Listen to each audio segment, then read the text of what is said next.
بسم الله الرحمن الرحيم إن الحمد لله نحمده ونستعينه ونستغفره ونؤمن به ونتوكل عليه ونعوذ بالله من شرور أنفسنا ومن سيئات أعمالنا من يهده الله فلا مضل له ومن يضلل فلا هادي له أشهد أن لا إله إلا الله وأشهد أن محمدا عبده ورسوله أما بعد فقد قال الله تعالى في القرآن العظيم وفي الفرقان المجيد يا أيها الناس اتقوا ربكم الذي خلقكم من نفس واحدة وخلق منها زوجها وبث منهما رجالا كثيرا ونساء واتقوا الله الذي تساءلون به والأرحام إن الله كان عليكم رقيبا.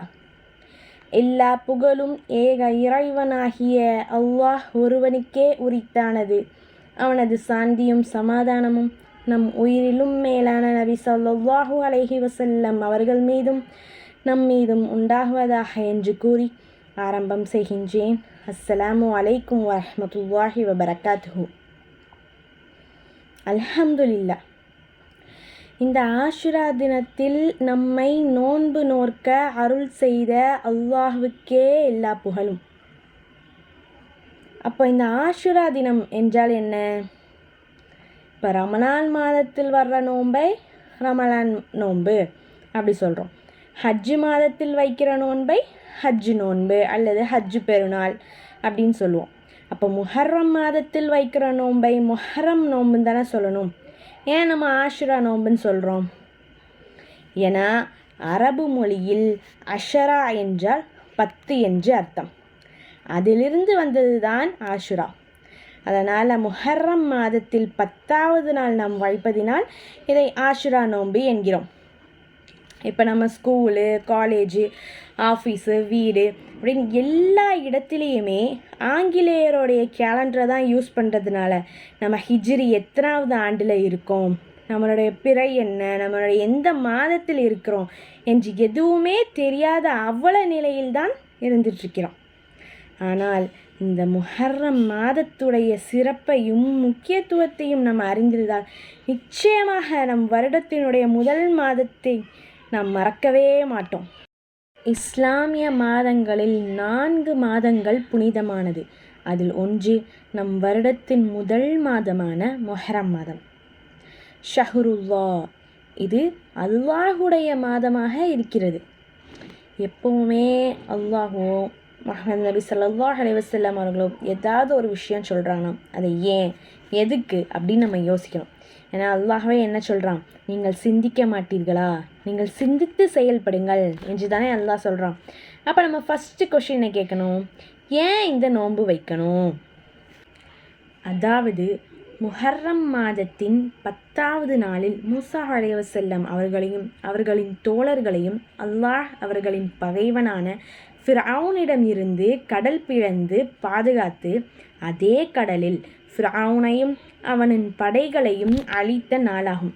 அதற்கு நன்றி செலுத்தும் விதமாகத்தான் மூசா அலைஹி வஸல்லம் அவர்கள் நோன்பு நோக்கிறார்கள்.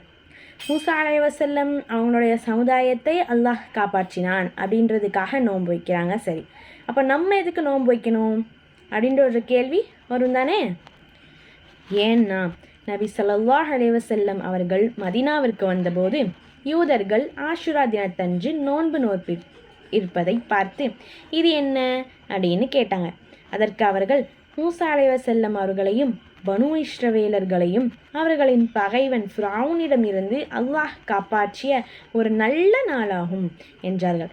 அதை கேட்ட நபி ஸல்லல்லாஹு அலைஹி வஸல்லம் அவர்கள் இந்த நாளில் நோன்பு நோற்ற உங்களை விட மூசா அலைஹி வஸல்லம் அவர்கள் விடயத்தில் நான் மிக தகுதி உடையவர் என கூறி தானும் அந்த நோன்பை நோற்று அந்த நோன்பை நோக்கும்படி தன் தோழர்களுக்கும் ஏவினார்கள். ஆஷுரா தினத்தன்று நபி ஸல்லல்லாஹு அலைஹி வஸல்லம் அவர்கள் நோன்பு நோற்று அதை பிறரையும் நோக்கும்படி ஏவிய போது இது யூதர்களுக்கும் கிறிஸ்தவர்களையும் கண்ணியப்படுத்தும் நல்லாளாக அல்லாஹ்வின் தூதரே என்று நபி தோழர்கள் கேட்டார்கள். நபி ஸல்லல்லாஹு அலைஹி வஸல்லம் அவர்கள் அல்லாஹ் நாடினால் எதிர்வரும் வருடம் 9வது நாளையும் சேர்த்து நோற்பேன் என்றார்கள். ஆனால் அடுத்த வருடம் வருவதற்கு முன்பே நபி ஸல்லல்லாஹு அலைஹி வஸல்லம் அவர்கள் மரணித்து விட்டார்கள். முஹர்ரம் மாதத்தில் நாம் நோன்பு வைப்பது சுன்னத்தாகும். யூதர்களுக்கு மாறு செய்வதற்காகத்தான் நான் 9, 10 சேர்த்து நாம் நோன்பு நோக்கிறோம். அல்லாஹ் ரமலான் மாத நோன்பை கடமையாக்குவதற்கு முன்பாகவே ஆஷுரா தினத்தன்று நோக்கும் நோன்புதான் கடமையாக இருந்தது. பின்பு அல்லாஹ் ரமலான் மாதத்தினுடைய நோன்பை கடமையாக்கிய பின்பு ஆஷுரா தினத்தன்று விரும்பியவர்கள் நோன்பு நோற்கட்டும், இல்லை என்றால் விட்டுவிடட்டும் என நபி ஸல்லல்லாஹு அலைஹி வஸல்லம் அவர்கள் கூறினார்கள்.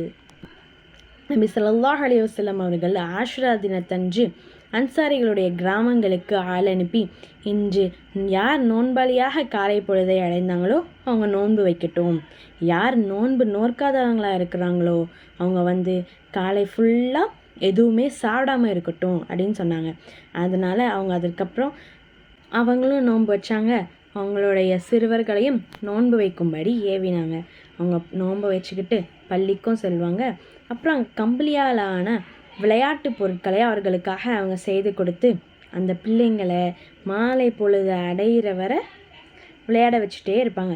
அந்த பிள்ளைங்க நோன்பு வைக்கணும், அவங்களுக்கு பசி எடுக்கக்கூடாது. பசினால் பிள்ளைங்க அழுதாங்கன்னா அவங்க கையில் விளையாட்டு பொருட்களை கொடுத்து அவங்கள விளையாட வச்சுட்டே இருப்பாங்க.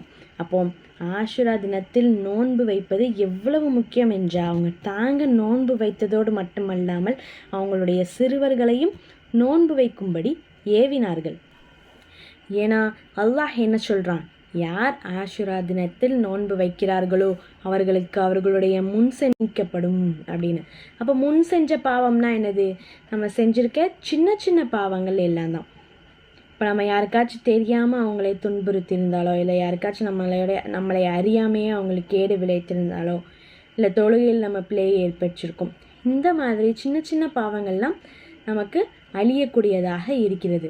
இப்போ எல்லாரும் பாவங்கள் அழியப்படும் அப்படின்னு சொன்னால் எல்லாரும் என்ன நினைப்பாங்க? இந்த அல்லாவுக்கு இணை வைத்து கொண்டும், இன்னும் அல்லாவுக்கு மாறு செய்து கொண்டும், இன்னும் பெற்றோர்களை புண்படுத்தி கொண்டும், இன்னும் ஜினா செய்து கொண்டும், இப்படிப்பட்ட பெரிய பெரிய பாவங்களை செய்து கொண்டு, சரி நமக்கு முஹர்ரம் மாதத்தில் ஆஷுரா நோன்பு வருது, அந்த நோன்பு பிடிச்சோன்னா நம்ம இந்த வருஷத்தில் செஞ்ச எல்லா பாவமுமே அழிந்து போயிடும் அப்படி நினச்சிங்கன்னா நிச்சயமாக அது தவறான ஒன்று.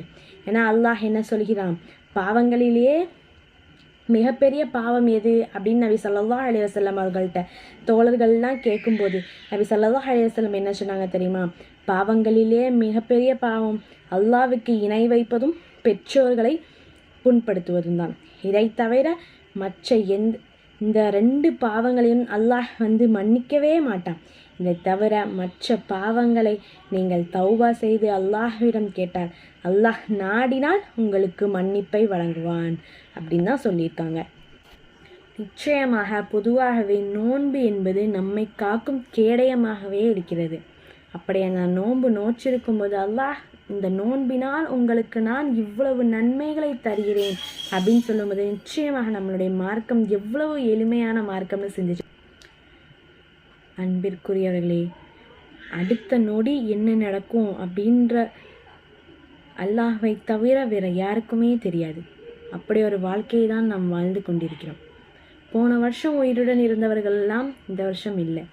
அல்லாஹ் அவர்களுடைய பாவங்களை எல்லாம் மன்னித்து அவங்களுடைய கபரை அல்லாஹ் விஸ்தீர்ணமாக்கி வைக்கணும்.